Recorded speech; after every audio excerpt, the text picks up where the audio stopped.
What's going on, everybody? Mortem here, this time bringing you a video about the genres of video game that I've come to appreciate after reviewing hundreds of games. In fact, for a couple reasons this was on my mind, but if you're unaware, Halloween, which is upcoming, just so happens to be the channel anniversary at the same time. So the channel is turning 9. And I've been thinking back about the hundreds of games I reviewed in the past. Specifically, this number just tipped right around over 200. And in thinking about, just what to do about that in general, it occurred to me that the types of games I play has certainly changed over the years, which is kind of what this video is all about because not all that long ago, but I believe more than a year ago, I made a video talking about genres of games that I avoid in some form or another. And while most of that video is still absolutely true, at the same time, there are a whole host of genres of games that I used to avoid, but have since started to enjoy and appreciate more. And a lot of that comes down to just the sheer number of games that I play and review. So basically everything on this list is a genre that I started to appreciate because it gave me a unique experience. Because more than anything, when it comes to reviewing that many games, I've started to greatly appreciate anything that could offer me a newer experience. Not necessarily new entirely, but frankly just new to me, as I am extremely familiar with a lot of the systems that go into my most played genres, and while it's fun to continue to play those and see how they are iterated upon, it all ultimately feels very familiar, whereas the genres that I've started playing and expanding my view on tend to offer what those games can't, which is a fresh experience, which is kind of what this video is all about. So with that in mind, let's jump into it and start talking about these. Now right away, you might have noticed that this past year really, I've gotten into reviewing boomer shooters, or at the very least playing them, and while they've been around a long time, I've really begun to enjoy the more, I would say, simple fun here, in much the same way that I enjoy ARPGs for the sake of just having some mindless fun I don't have to think about too much. Boomer shooters have started to fill that role for me, and oftentimes because they're much shorter than other games, usually in the ballpark of like 10 to 15 hours. Which means I can run through, shoot a bunch of stuff, there's a little bit of skill involved, so I can just kind of get into the flow of it, while also taking a break from the usual type of stuff I play, which tends to require a lot more tactical thinking, whereas these games tend to just be more shoot everything that moves, which is its own type of fun. And given that I'm also reviewing more ARPGs these days, I've kind of mixed it up and found a way to use this genre to relax. In fact, oftentimes I play or review these games specifically as a sort of palate cleanser. I will intentionally position them in a manner where I can use them to break up the monotony of other games, and frankly just have some fun shooting some stuff, which has been a good time for me. Next up we have city builders and colony sims, or some variation therein. Some games kind of do a little bit of both. And I will say that broadly speaking, this is a genre that I can see why someone would enjoy, but I personally don't really enjoy a lot of the older titles that are really famous in this genre. But a lot of newer titles have started to put like fresh spins on this that have made it more compelling to me, like Against the Storm, or even something like Timberborn with its water mechanics. And just recently in early access that I've already covered, Worshippers of Cthulhu, putting that Cthulhu mythos spin on it, has me much more engaged than I would normally be with the older versions of this,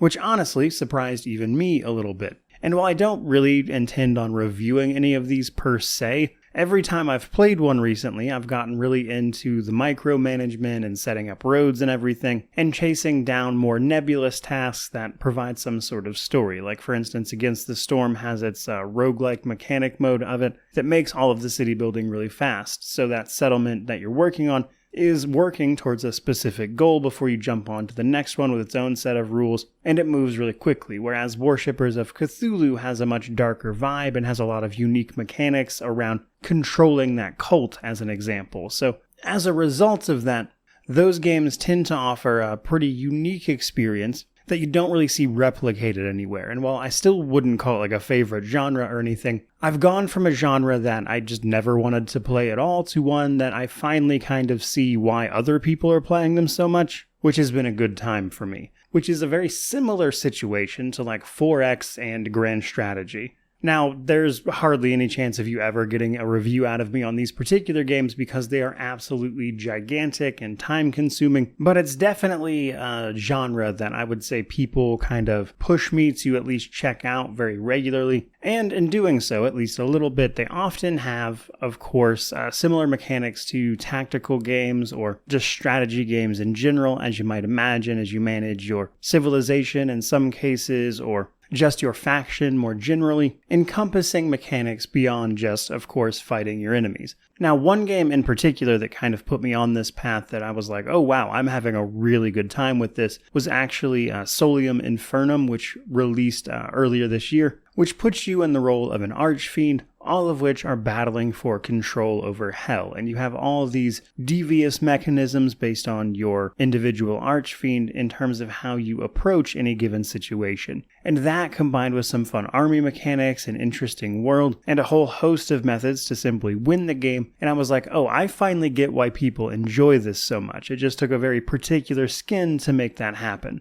And that single game, with its very specific approach to these things, finally made me realize what other people enjoyed so much about this genre in particular, which made it a pretty great experience overall. But then we have our roguelikes. So this is an interesting one because roguelikes come in many shapes and forms. They have like a core mechanic where you might die but retain some progress that allows you to go further on the next run. Now, beyond that basic setup, they can encompass all sorts of genres. There are roguelike ARPGs, there are roguelike tactical games these days. And not unlike the city builder situation, that's kind of what's drawn me in. You see a lot of roguelikes now are starting to encompass elements of other genres that combined make it a much more compelling experience to me. Like, say, Metal Slug Tactics, which is out in like a week or two on November 5th, I think, is a roguelike tactical game that focuses on quick tactical turn-based battles that I am known to enjoy quite a bit. And adding that dynamic element so everything's not necessarily set in stone every time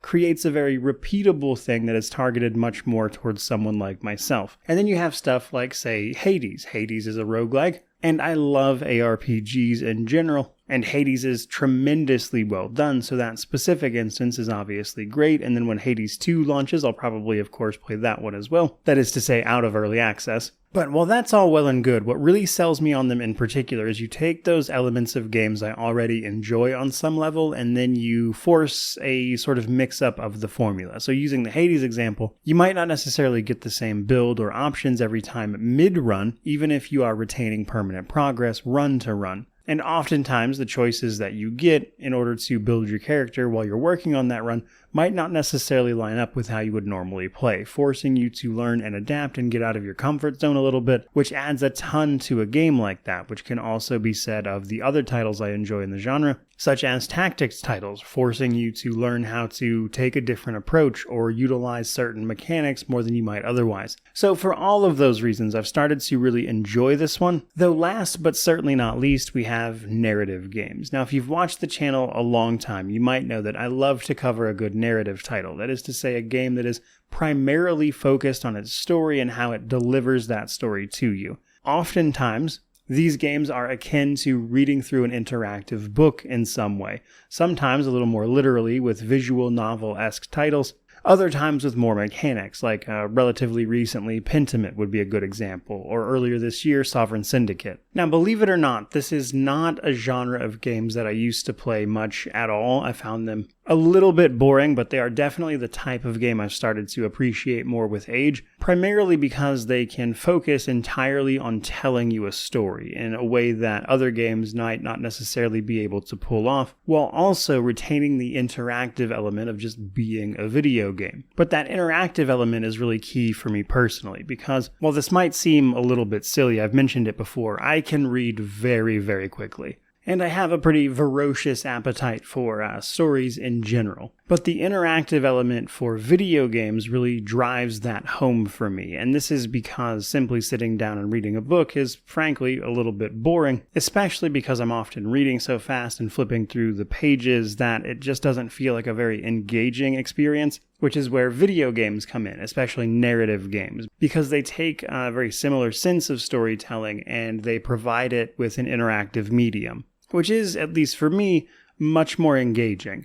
Not least of which because it goes the extra mile often of providing things like tone. Because while I can read fast, one thing I struggle with there is things that get lost in translation, like how those people felt or specifically how things were conveyed, or little subtle nuances to the speech that I might miss. Now, that's where video games, when they present those stories, really excel, because they can capture all those little things in a way that is much more obvious than it might be otherwise. And so these stories, when told through that lens, offer me the ability to understand the full picture in a way that simply reading something doesn't allow me to always ascertain. Which is why I continue to review and cover them on the channel, even if they historically have not performed terribly well for me. But I think that is probably as good a place as any to wrap up this particular video. No idea how this one will do. It was just an idea that popped into my head, so hopefully you got something out of all that, I suppose. And if you did, certainly tell me about it down in the comment section below, which of course means to like, comment, subscribe, all that YouTube jazz.